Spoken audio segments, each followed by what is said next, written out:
I heard it through the bathroom wall. I was washing my hands before dinner, the tap still running, when my daughter-in-law's voice came through clear as anything. She can't keep showing up like this. It's embarrassing. Doesn't she have her own life? Then my son's low murmur, something I couldn't quite catch. Then her again. She's 68, not 90. She's not helpless. I turned off the tap, dried my hands slowly on the guest towel, the one with the little embroidered maple leaves my son's wife had picked out herself. I folded it back on the ring, neat as I'd found it. Then I walked out to the dining room and sat down at the table like I hadn't heard a thing. I had brought butter tarts, homemade, the real kind, with pecans. I'd driven 40 minutes from Guelph to Mississauga, with them wrapped in tea towels on the passenger seat so they wouldn't slide. Nobody mentioned the tarts. My son, Derek, came in from the kitchen carrying a pot of something. He set it on the trivet without looking at me. His wife, Sandra, followed with a salad bowl, her smile already in position. The kind of smile that's on before she enters the room. "Mom, you're early." I wasn't. I was exactly on time. But I said nothing, just unfolded my napkin. Their boys, my grandsons, Liam, who was 15, and Owen, who had just turned 12, sat at the far end of the table with their phones beside their plates. Neither one looked up when I sat down. Liam gave a small wave without raising his eyes from the screen. Owen didn't wave at all. I remembered the year Owen was born. I had taken 3 weeks off from the library, unpaid, to help Sandra recover. I had cooked, cleaned, done laundry, sat up in the night when Liam had bad dreams because both his parents were exhausted. I remembered thinking, this is what you do. This is what love looks like in its practical form. That was 12 years ago. Derek made a toast. "To the weekend," he said, raising his glass of Malbec. Nobody suggested I might want a glass too. I hadn't been offered one. I ate. The soup was good, cream of leek, and I said so. Sandra accepted the compliment the way she accepted most things from me, with a nod that ended the conversation. After dinner, the boys disappeared upstairs. Derek took a call in his office. Sandra loaded the dishwasher with her back to me. I picked up the salad bowl and brought it to the counter, and she said, "Oh, you don't have to do that," in the tone people use when they mean please stop. I found my coat. My keys were in my pocket. I picked up the tin with the 2 leftover butter tarts and said goodnight to the kitchen in general. Sandra said goodnight from across the room. Derek appeared in the hallway and walked me to the door, and there was a moment, just a breath, where I thought he might say something real, but he just patted my arm twice and said, "Drive safe, Mom. Roads are slippery tonight." I drove home in the dark. The 401 was quiet for a Sunday. I kept both hands on the wheel. My back ached from the drive out and the stiff dining room chairs. The heat was on, but I couldn't quite get warm. At home, I put the butter tart tin on the counter and stood in my kitchen for a long time without turning on a light. I had lived in this house for 22 years. I had raised Derek here, mostly alone after his father left when Derek was 11. I had repainted these walls twice, replaced the furnace once, paid for the roof myself 6 years ago because Derek said he'd help and then couldn't find the time. $38,000 I didn't have to spare, pulled from my RRSP before retirement. It's an investment in the house, I had told myself. His childhood home. I put the kettle on. I sat down at the kitchen table and I listened to the quiet. The next morning I called my friend Patricia. She's not a close friend in the way people imagine. We met in a watercolor class at the community center and stayed in occasional contact, the kind that survives long gaps and requires no explanation. Patricia used to work in family law for 20 years before she retired. I knew she would understand what I was asking without making me explain why I was asking it. "I want to know what my options are," I said. "Documents, accounts, the house, what can still be changed, and what can't." She didn't ask questions. She said, "Come over Thursday. Bring tea. Bring everything." I slept well that night. No pills, no ceiling staring. There's something clarifying about deciding, even before you know what you're deciding toward. On Wednesday, I baked. Properly, not for anyone. A brown butter apple cake, using the recipe my mother had written in a spiral notebook I still kept in the third drawer on the left. I ate 2 slices standing at the counter. I didn't share it, and I didn't feel guilty. I sat on my back porch while it cooled, even though it was October and cold enough to see my breath. The garden was past its best. The black-eyed Susans had gone to seed. The ornamental grass was bent and pale. I had planted this garden the year Derek graduated high school, the same summer his father had moved to Calgary without a forwarding address. I had planted it alone, and it had come back every year, without being asked. I thought about the voice through the bathroom wall. She can't keep showing up like this. I thought about Owen not waving, about Liam's eyes, never leaving the screen, about the butter tarts no one ate. I thought about the RRSP withdrawal, the form I still had, somewhere in my filing cabinet, the one documenting the penalty I'd paid for taking the money out early. Roof funds, I'd written on the label. I wondered if Derek still knew where his childhood home was. The address hadn't changed. Patricia's house smelled like cardamom and wood smoke. She poured Earl Grey and sat across from me at her kitchen table, and I laid everything out. My will, still the original from 2009, my bank accounts at TD, where Derek had co-signing access that I'd added years ago during a health scare, my TFSA, the insurance policy, the power of attorney I had drawn up 2 years back, naming Derek as my decision-maker if I became incapacitated, the one he had signed and never mentioned again. Patricia read through it all without rushing. Then she set the papers down and looked at me. "You gave him a lot of trust," she said. "I know," I said. "The bank access, the POA, those can all be updated. The will, obviously. The question is, what you want to keep and what you want to change." I told her I wanted to change most of it. She didn't look surprised. She said, "The POA should be revoked first. That's the most urgent piece." She explained that in Ontario I could revoke it immediately by signing a written revocation in front of a witness. She would witness it herself. She said, "For the will, you'll want a proper estate lawyer. I can give you a name. She's good direct. No nonsense." I told her I also wanted to look at what happened to the house. Patricia set her mug down. "Your house?" "Yes, when I'm gone, or before," she said. "That's a bigger conversation. But it's yours to have. We talked for 2 hours. When I left, I had a list in my coat pocket, and the revocation form signed and witnessed and folded in 3. I drove home through the autumn streets of Guelph, past the farmer's market that was closed for the season, past the stone library building where I'd worked for 18 years. The maples were almost bare. I felt, for the first time in months, like I was occupying my own life rather than waiting to be included in someone else's. That evening, my phone showed a missed call from Derek. He had left a voicemail. "Hey, Mom, just checking in. Sandra said dinner felt a bit off. Anyway, call me when you get a chance." Dinner felt a bit off. I played it twice. Then I deleted it. The next Monday, I drove downtown and walked into the offices of Margaret Lau, a state lawyer. Her office was on the 3rd floor of a stone building on Wyndham Street.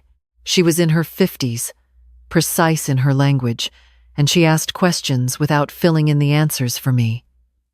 I liked that. "I want to revise my will entirely," I told her. "Remove my son as executor and as beneficiary." She looked at me over her glasses. "Remove him entirely?" "Yes. And the house? I want it sold after I die. The proceeds to go somewhere that matters." She said, "Do you have a beneficiary in mind?" I told her about Guelph's Women's Shelter on Niamh Street. I had volunteered there on Tuesday evenings for 3 years before Sandra made Tuesdays difficult with dinner invitations that I couldn't refuse without causing a scene. I told Margaret I wanted the full proceeds of the house sale to go there. She wrote it down without editorializing. She said, "Who takes Derek's place as executor?" I said, "I don't know yet. A professional, probably. Someone who doesn't look through me." She nodded. "A corporate trustee. That's straightforward. We can arrange it. We spent 90 minutes together. When it was done, I signed in my careful handwriting, the penmanship my mother had drilled into me in a Hamilton kitchen long before any of this existed. Margaret notarized the documents and handed me a copy in a manila folder. "Call if anything changes," she said. I thanked her and walked back out into the October wind. At home, there was a package on the porch. Amazon, addressed to Derek's old bedroom. He still ordered things to this house occasionally. I left the package where it was. The following Wednesday, I went to TD. I asked for an advisor, and a young woman named Christine brought me to a quiet office near the back. I explained what I needed. Remove the co-signing access from my accounts, change the passwords and security questions, close the credit card that had Derek as an authorized user. She looked at her screen. "Your son has co-signing access on 2 accounts and an additional cardholder status on your visa. I'd like all of that removed," she said. "That's absolutely something we can do. Just to confirm, you'd like to remove him from everything today?" "Everything," I said. While she typed, I looked out the window at the street below. A woman was walking a dog, a big golden retriever that kept stopping to look back at her for reassurance. She waited each time, patient, not pulling the leash. Christine printed the forms. I signed them. She said, "Would you like to update your beneficiaries on the account as well?" I said yes. I changed everything to my sister Linda, who lived in Halifax and had called me every Sunday for 40 years without needing a reason. When I stepped back out onto the street, the wind had picked up. I pulled my coat tighter. Somewhere on McDonald Avenue, someone was burning leaves. That smell, smoke and decay, that particular Canadian autumn smell, has always made me feel like time is real and moving. I let it move. I had the locks changed that Saturday. The locksmith was polite and quick, and he made me 4 copies of the new key. I kept one in my purse, one in the fireproof box in my closet with my passport and my grandmother's ring. One I gave to my neighbor Helen, who had a key to my heart more than she knew. One I put in my safety deposit box at the bank.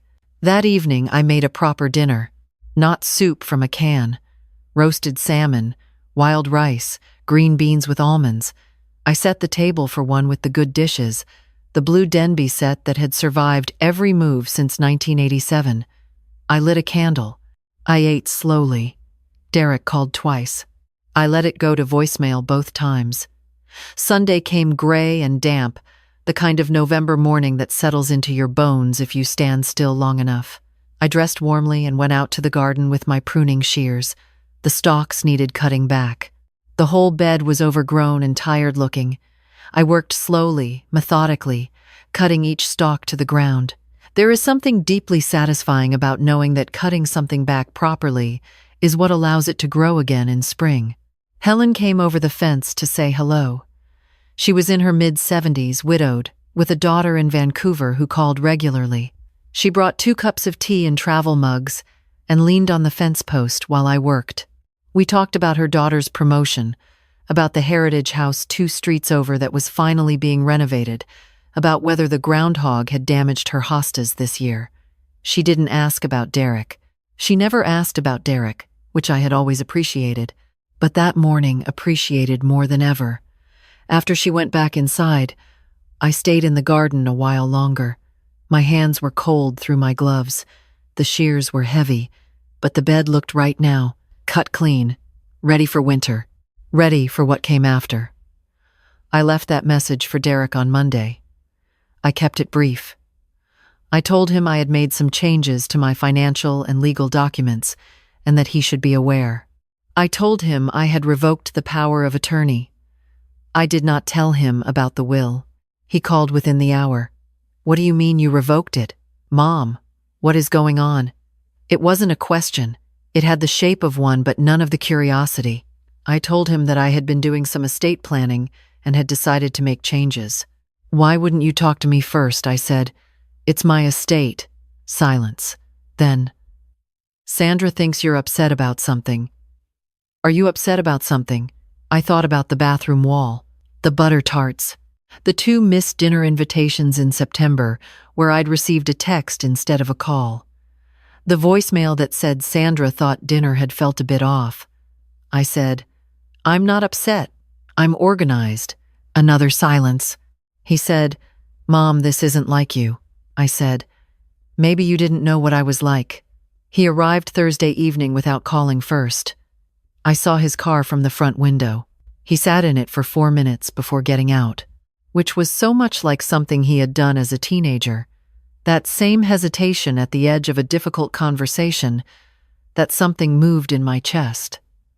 I didn't open the door. He knocked. He rang the bell. He said, "Mom, I know you're home. Your lights are on." He said, "I just want to understand what's happening." He said, "You changed the locks. You changed the locks, Mom." His voice was less angry than confused, like someone who has found themselves in a situation they can't quite locate on any map they recognize. I sat in my reading chair with a cup of chamomile tea, and I waited. After a while, the footsteps on the porch retreated. I watched his car from behind the curtain as it backed out of the driveway slowly, his face pale in the car's interior light. I poured the rest of my tea. It had gone cold. I made a fresh cup. Later that night, I took down the framed photo from the hall. Derek and I, Christmas 1997. He was 17, pimpled and sheepish in a hockey jersey. I had queued for outside sport check for 40 minutes because it was the only one in his size left in Guelph. He was grinning. I was grinning. The tree was behind us, and everything looked like what it was, a normal, happy thing. I turned the photo face down on the shelf and did not feel dramatic for doing so. The call from Sandra came on a Friday afternoon. She didn't bother with pleasantries. "Beverley," she said, using my full name the way people do when they want to establish authority. "This has gone far enough. Derek is a wreck. The boys don't know what's going on. And frankly, I don't either." I said, "That's honest, at least. A beat." She wasn't expecting that. She said, "We're your family. You don't get to just erase people because you're angry." I said, "I'm not erasing anyone. I'm updating documents. You've blocked Derek's number." I hadn't, actually. I'd simply stopped answering, but I didn't correct her. She said, "If this is about the RRSP money, Derek always intended to." I said, "This isn't about money. Then what is it about?" I took a breath. I said, "It's about hearing you say that it was embarrassing when I came to dinner. It's about my grandsons not looking up from their phones. It's about butter tarts that nobody touched, and a daughter-in-law who took the salad bowl out of my hands like I was making a mess. It's about 12 years of showing up and being made to feel like an inconvenience while being expected to stay grateful." "Silence," I said. "That's what it's about. More silence." Then, "I don't know what you think you heard." I said, "I know exactly what I heard. I was in the bathroom. The tap was running. You weren't as quiet as you thought." Something shifted in the silence. The quality of it changed. "Beverley," I said, "I'm not angry anymore, Sandra. I want you to understand that. I'm not calling to fight. But I needed you to know that I heard it, and that what I'm doing now isn't a reaction. It's a decision." She didn't respond right away. When she spoke again, her voice was lower. "You can't just cut the boys off. That's not fair to them." I said, "I'm not cutting the boys off. That's their choice to make when they're old enough to make it." She hung up. I sat with the phone in my lap for a while. Then I got up and started making soup. The soup was a proper minestrone, the kind that takes an hour, with dried kidney beans I'd soaked overnight, and a Parmesan rind simmered in the broth until it dissolved into something rich and deep. I had not made it in years because Sandra said the boys didn't eat tomato-heavy dishes. It tasted extraordinary. I was 3 days from Christmas when Liam called. Not texted, called. His voice, when I answered, was careful in the way teenagers are careful when they're trying not to sound like they've rehearsed. "Grandma?" "It's Liam." "I know your voice," I said. "Oh, yeah." A pause. "I wasn't sure you'd answer." I always answer when I know who's calling. He said, Dad's really upset. Like, more than I've seen him. I don't know what happened. Another pause. I'm not calling to take sides. I just wanted to tell you that I know we've been, I don't know, not great, to you. I didn't fill the silence. I waited. He said, Owen asked about you last week. He asked when you were coming for Christmas and Mom said she didn't know. And then he cried. He's 12. He tried to hide it. Something pressed against the inside of my chest. I said, Why are you calling, Liam? He said, Because I think we're losing you. And I don't want to lose you. His voice caught on the last word the way voices do when something is genuinely meant. I know we haven't. I don't have a right to. I said, You have the right. You're my grandson. He exhaled, long and shaky. Can I come see you? He said. Just me. Not Dad, not Mom. Just me. I thought about Owen crying and trying to hide it. I thought about the drawer of grandchildren, things I hadn't touched. I thought about what it meant to leave the door open a crack for the ones who knocked with clean hands. I said, Come for lunch Saturday. Just you. He said, I'll take the bus. He did.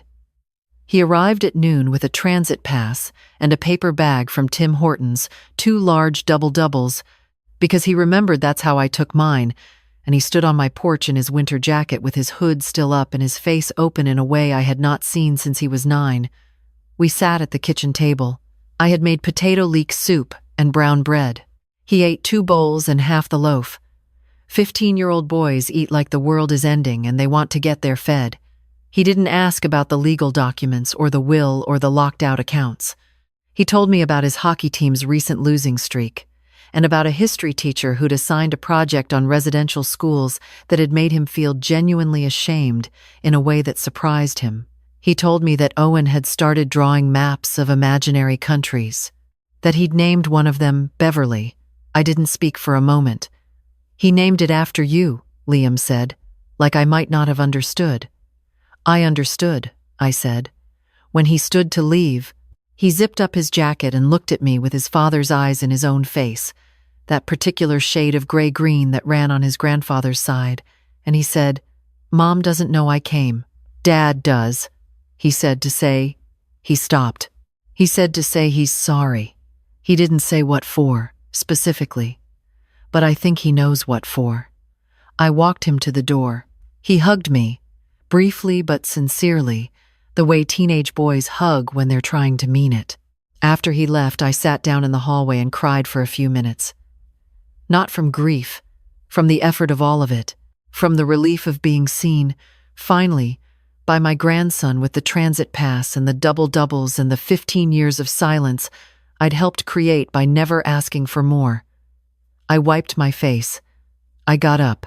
I turned the framed Christmas photo right side up. January came with the kind of cold that makes the windows creak at night. I contacted the estate lawyer again, and this time I sat down with her specifically about the house. I told her I wanted to put it in a trust. She explained how a living trust worked under Ontario law. I would remain the trustee and the beneficiary during my lifetime. When I died, the house would be sold, the proceeds directed entirely to the women's shelter on Neve Street. She asked if I wanted any provision for family members. I thought about Liam on my porch with 2 Tim Hortons cups. I thought about Owen's map, the country named Beverley. I said, leave that open. Not for Derek or Sandra, but leave it open, she made a note. When the documents were finalized and signed, I walked out into a January afternoon so cold the air felt almost solid. My breath was a cloud in front of me. The sidewalks had been salted, and the snow on the lawns was blue-gray and hard. An older man in a red parka was scraping his windshield across the street, working methodically from one end to the other. I walked to my car and drove home the long way, past the library, past the farmer's market, past the coffee shop, where I used to take Derek on Saturday mornings when he was small and still wanted to be taken places. I stopped at the coffee shop. I went in. I ordered a medium dark roast and a piece of maple shortbread and sat at the table in the window and watched the street. Nobody was expecting me anywhere. Nobody would wonder where I was for another several hours. I had a book in my bag. I read 4 chapters. I let my coffee go lukewarm because I was in the middle of a sentence and didn't want to stop. I cannot tell you how long it had been since I had done exactly that.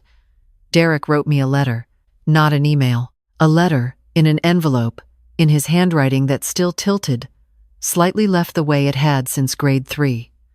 It arrived on a Thursday in February. "Mom," it began, "I've been trying to figure out what to say for 3 months. I don't know how to write this. Sandra and I have been in counseling, which I know doesn't undo anything. I've been thinking about what Liam told me when he came home from your place. He said you made him potato soup and let him talk for 2 hours.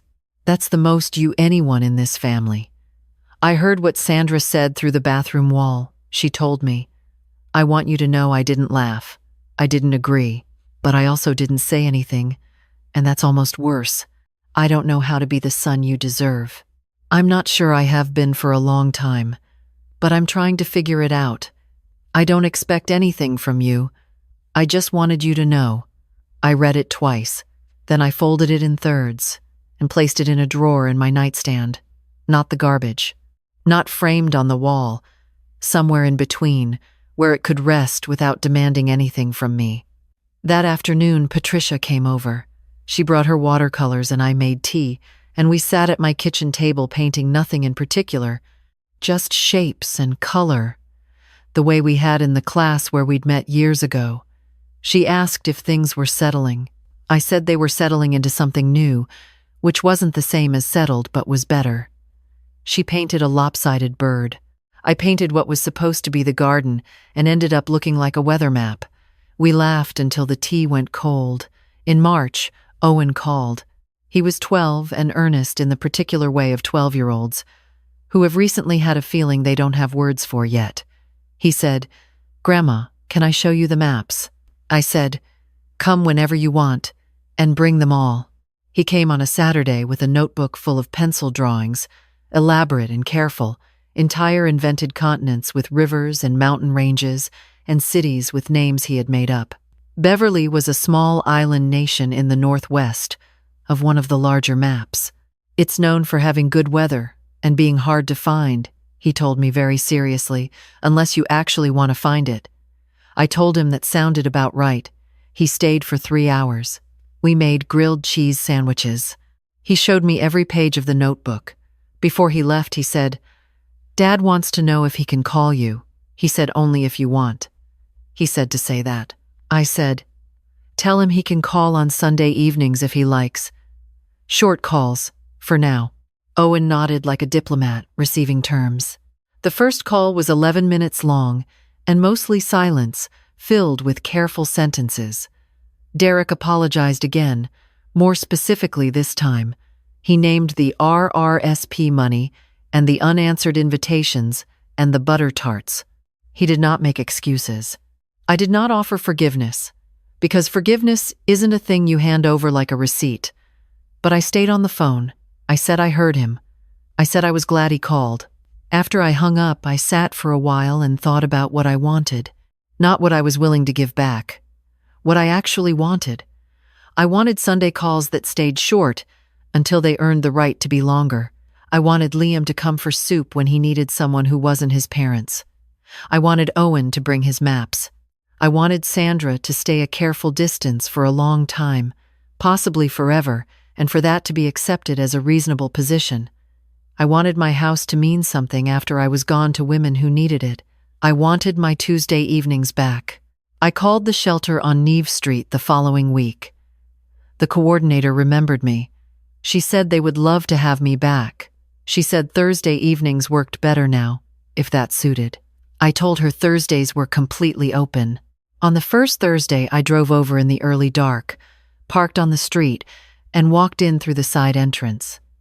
The building smelled like institutional coffee and something cooking, something warm with cumin. A woman I didn't recognize was sorting donations in the foyer. She looked up and nodded and went back to her work. I found the coordinator. I hung up my coat.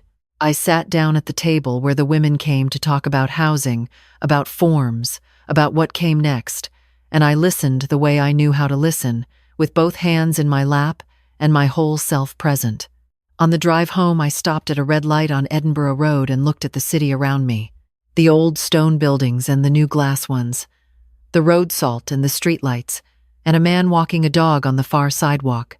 My city, the one I had lived in for 47 years and raised a child in and planted a garden in and worked in for nearly 2 decades. The one I had nearly become invisible inside. The light turned green. I drove home through the dark to my house with its new locks and its living trust, and its kitchen smelling of the soup I'd made that morning. I put the kettle on. I fed Helen's cat, which had taken to sitting on my back step most evenings for reasons neither Helen nor I had fully investigated. I sat at my kitchen table with my tea and my book, and the quiet that was no longer lonely.